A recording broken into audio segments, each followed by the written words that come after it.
Sumendi bat daukat, Miriam Tirado, Joan Turu. Albak ez zekien, baina sumendi bat zeukan bere baitan. Badakizu zer den sumendi bat? Esan dezagun mendi bat dela. Batzuetan oso lasai dagoena, baina noizean behin haserretu eta sua botatzen duena. Bada albak sumendi bat zeukan barruan, gutxi gora bera zilborraren eta saietxen artean. Eta ez bakarrik sumendi bat, mitxoleta zelai bat ere bazeukan, eta urez betetako ibai bat, eta itsaso urdin eta lasai bat, baita lainoa ere, eta hodei arroxak eta hodei gris xamarrak ere bai. Sumendiak ez zuen sua argatik botatzen. Batzuetan, alba logaleak jota eta oso nekatuta zegoelako botatzen zuen, edo oso gose zelako, edo ume batek bere jostailu gustokoena kendu ziolako. Beste batzuetan, gurasoek lanera joan eta eskolara eramaten zutelako. Naiz eta albak egiatan etxean pijama hutsean geratu eta egun guztian jolastu nahi izan. Bazeuden albari gustatzen ez zitzaizkion gauza asko. Orduan, zilborraren eta saietxen artean zeukan sumendiak piztu eta eztanda egiten zuen. Sumendia lehertzen zenean, alba sufritu eta ikaratu egiten zen. Dena aldi berean. Ez zitzaion gustatzen ahotik sua botatzea. Suak erre eta min egiten duelako, baina ez zekien zer egin. Orduan, gurasoek galdetzen zioten. Jakin aldaiteke zer gertatzen zaizun? Baina alba txikia zen eta ez zekien nola azaldu.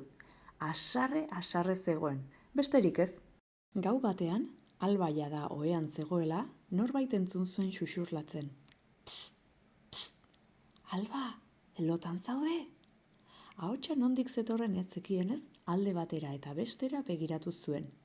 Ezusteko handia hartu zuen ikustean maitagarri motxiladun bat zeukala sudur puntan.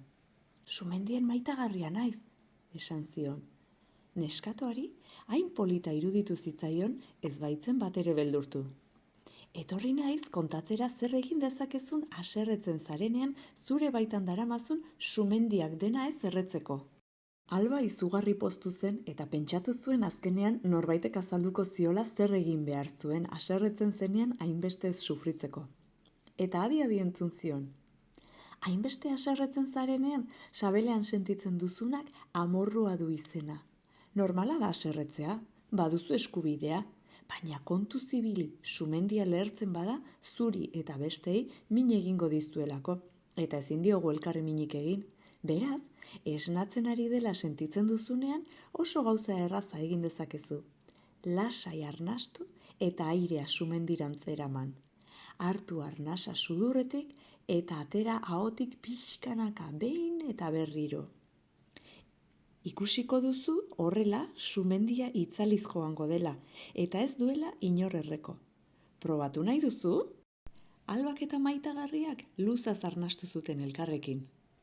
Azkenean, barreari eman zioten. Muxu batez elkar agurtu zuten eta maitagarriak esan zion sumendiaren trikimailua beste ume batzuei kontatzera zioala. Motxila bizkarreratu eta leihotik irten zen, hegan.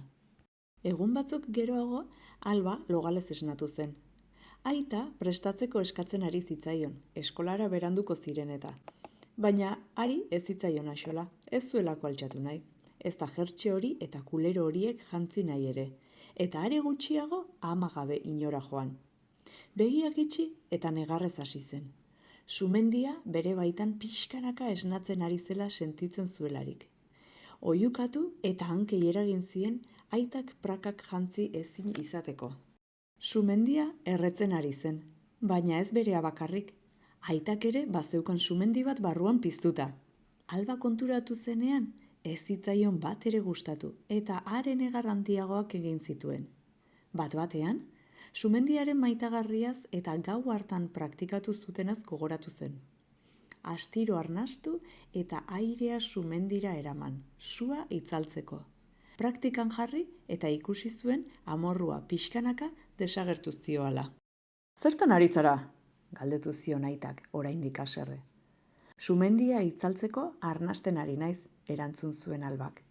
Neure baitan daramadan sumendia amorru deritzon zerbait sentitzen dudanean pizten dena. Ba, uste dut neuk ere badaukadala bat, aitortu zuen aitak harrituta. Bai, ikusi dut. Eta zer egiten duzu itzaltzeko? Albak aitari irakatsi zion arnasa sudurretik hartzen, pixkanaka zilborraren eta saietxen artean daukagun sumendirantz eramaten eta ahotik ateratzen. Albak eta aitak barre algaraka amaitu zuten, sumendiaren maitagarriarekin gertatu zen bezala. Orduan, neskatoak leihotik begiratu eta oihukatu zuen, maitagarri, bada lagungarri! Agian, imaginatu zuen, baina iruditu zitzaion urrutitik motxilatxo bat begiztat zezakeela, zuhaitzen artean hegan. Emozio guztiak onargarriak eta zilegiak dira, baita gorputzean sentsazio desatseginak sortzen dizkigutenak ere, hala nola, amorrua, beldurra, jelosia eta tristura. Amorruak umeak gainditu ditzake, eta energia hori ezagutzen eta bideratzen lagundu behar zaie. Kontzienteki arnastea oso tresna erabilgarria izango da orain eta beti. Hasieran zaila gerta dakizueke arnasa ondo eza sentitzen duzuen aldera eramaten ikastea, baina praktika kontua da. Bihur ezazue jolas esperientzia bete beharretatik eta aginduetatik urrun. Arnasketa kontzientea irakastea gehiago kostatuko zaizue zuek lehenago ikasten ez baduzue. Praktikatuz gero, benetako ezagutza transmitituko diezue. Ez bakarrik teorikoa, eta pizten diren eta desatsegin gertatzen zaizkizuen emozioak kudeatzen ikasteko balioko dizue. Seme-alabak edukitzean emozio asko sortzen dira. Ez dago zertan beldurtu. Kontzientziatik abiatuta bizitzen eta ibiltzen ikasi behar duzue, jakinda ezer ez dela betiko. Ez da orain sentitzen ari zaretena ere. Saiatu emozioa eta portaera bereizten. Emozioa beti da onargarria, baina baliteke haren ondoriozko portaera onartezina izatea. Orduan, umeari sentitzen duena modu asertibo eta positiboan bideratzen lagundu behar zaio. Errazagoa izango zaizue haren emozioak zeuena pizten ez badu, eta dagokizuen heldurrolari eusten badiozue. Ondo praktikatu.